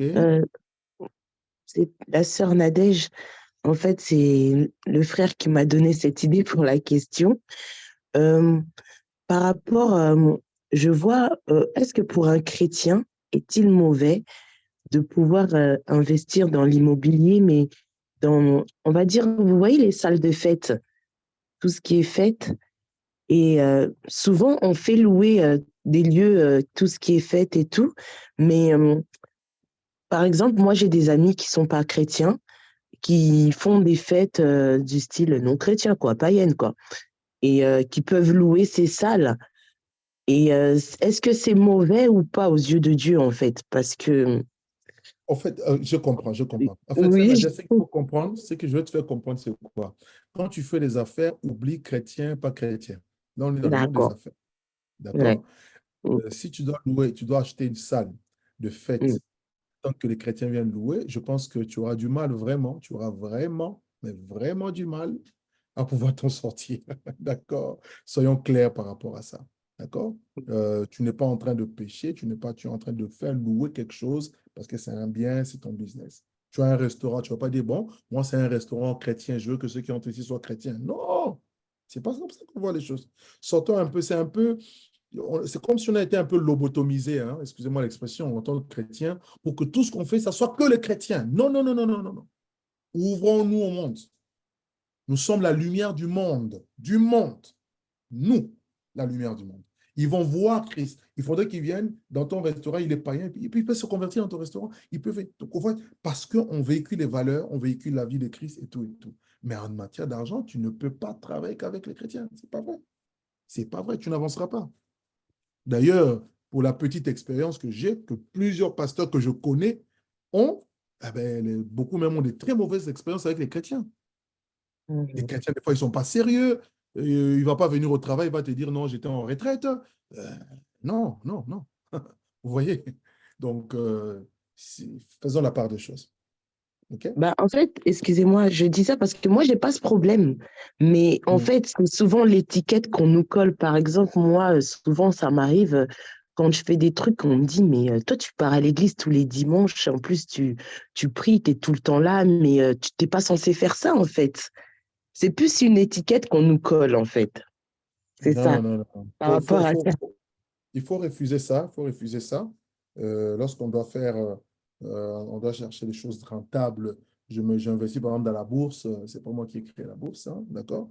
On va dire que c'est païen. OK, mais écoute, j'investis dans des entreprises qui sont rentables. J'ai mes dividendes. C'est bon. Je ne vais pas aller par contre placer mon argent dans une entreprise d'armement, par exemple. Tu vois? Par rapport à mes valeurs et mes convictions, non, je ne le fais pas. OK? Bah, une entreprise comestique, une entreprise de technologie, de la nouvelle technologie, où est le mal? Ouais. Donc, c'est un peu ça, quoi. Voilà pourquoi il faut avoir des valeurs. Juste en fonction de tes valeurs, tu vois si je m'engage ou je ne m'engage pas. C'est tout. OK. Ouais, Steve, dernière question. Et puis, je vais prier, on va finir. Merci, apôtre. Merci énormément. Je vais la poser en deux volets. Petit A, petit B. Le premier volet, ça va être pour les primo-acquéreurs de mon acabit, par exemple. Est-ce qu'il est mieux de faire de l'acquisition locative ou bien de la propriété en premier lieu, en Je n'ai première pas position? bien compris. Pour les primo-acquéreurs de mon acabit, par OK. exemple, qui aspirent à OK. acquérir un bien, est-ce que pour un premier bien, vaut mieux faire du locatif ou bien devenir propriétaire soi-même en premier ressort? Ça, c'est la première question. Est-ce que vaut mieux... OK, je vais répondre. OK. Tout encore dépend de la stratégie, de la vision. Quelle est ta vision?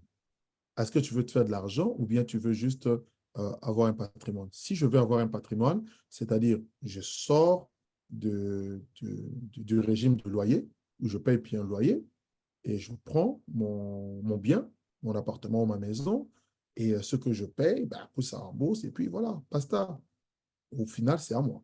Maintenant, si je veux faire de l'argent, avoir du cash flow, admettons, je vais rembourser un bien 500 euros et je peux le louer à 950 euros, 1000 euros, j'ai presque 450, 500 euros de cash flow. Ça veut dire que là, ça me génère des revenus en plus.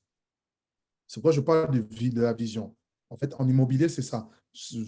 Bon, tu anticipes un peu ce que j'ai prévu de dire la prochaine fois. Allez, l'immobilier, tout part déjà de la vision du départ.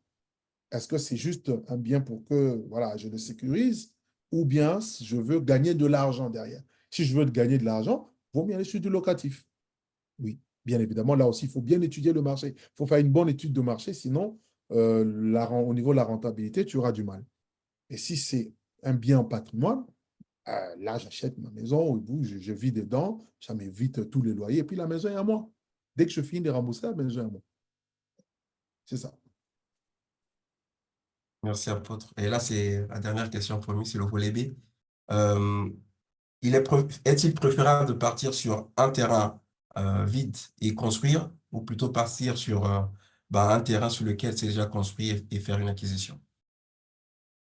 Ah, OK, d'accord. Là, c'est par rapport à une maison, hein? Oui, Par rapport à une maison, tout dépend. Tout dépend de ce que tu veux, du prix aussi.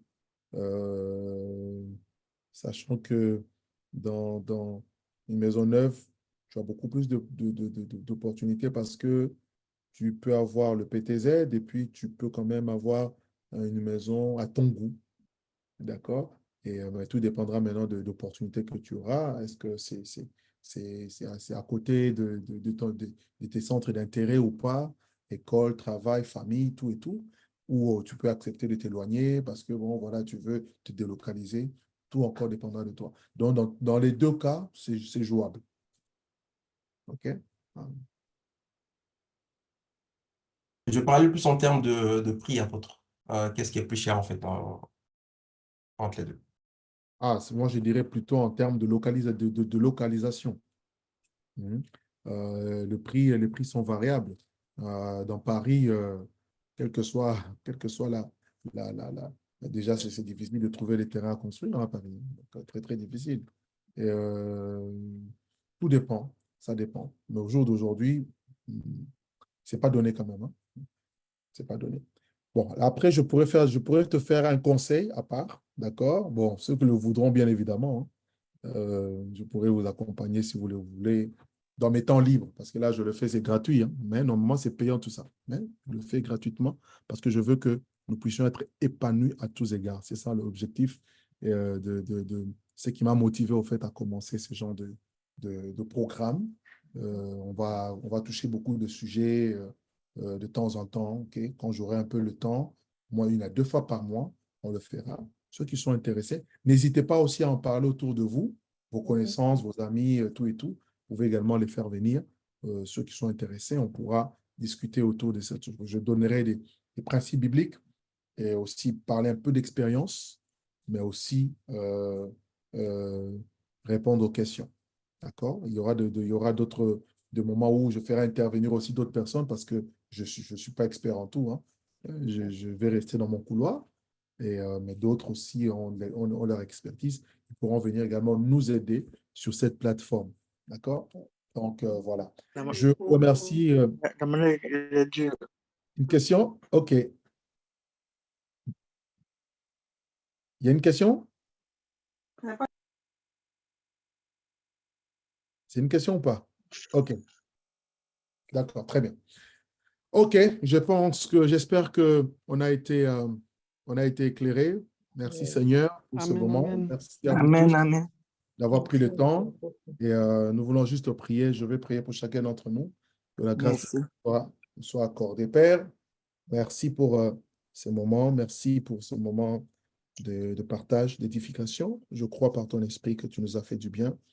Tu nous as éclairés, tu nous as donné des informations, tu nous as rééquilibrés pour que nous puissions, Adonai, notre Père, nous épanouir, notamment dans le domaine financier. Aide mon frère, ma soeur, ceux qui sont connectés, ceux qui ont été, qui se sont déconnectés également, que ta grâce soit sur nous. Bénis cette semaine. Au nom de Jésus, nous t'avons ainsi prié. Amen. Amen. Merci Amen. beaucoup. Béni apôtre. Sois béni, Merci papa. beaucoup à tous. Bénis le Seigneur. Pour les conseils. Merci.